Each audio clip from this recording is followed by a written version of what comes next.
AP ఎన్నికల్లో ఓటమిపై తొలిసారిగా స్పందించారు షర్మిల. కడపలో తన ఓటమికి కారణం సమయాభావమేనన్నారు. తాను కేవలం 14 రోజులు మాత్రమే కడపలో తిరిగానని, మిగిలిన సమయం రాష్ట్ర వ్యాప్తంగా ప్రచారం చేశారని చెప్పారు. కడప పార్లమెంటు పరిధిలోని చాలా ప్రాంతాల్లో వైఎస్ బిడ్డ పోటీ చేస్తుందన్న విషయమే ప్రజలకు తెలియలేదన్నారు.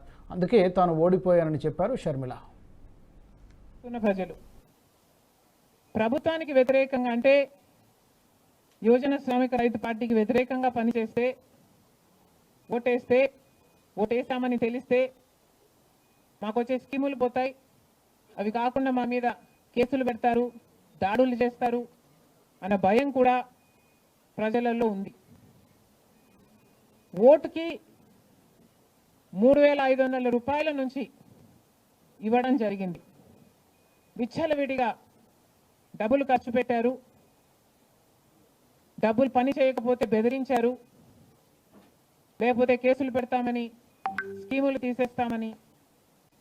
మేము 14 రోజులు ఎంత కష్టపడినా కూడా we were not able to cover most of the geographical area. చాలా మటుకు రూరల్ ప్రాంతాలలో కనీసం. ఈ వీడియో మీకు నచ్చినట్టయితే లైక్ చేయండి, 10 మందికి షేర్ చేయండి. అలాగే కామెంట్ల రూపంలో మీ అభిప్రాయాలను మాతో పంచుకోండి. Nationalist hub group of channels ను సబ్స్క్రైబ్ చేసుకుని తెలుగునాట జాతీయవాద జర్నలిజాన్ని ప్రోత్సహించండి. ఈ వీడియో కింద ఉన్న బెల్ ఐకాన్ పై క్లిక్ చేయడం మర్చిపోవద్దు.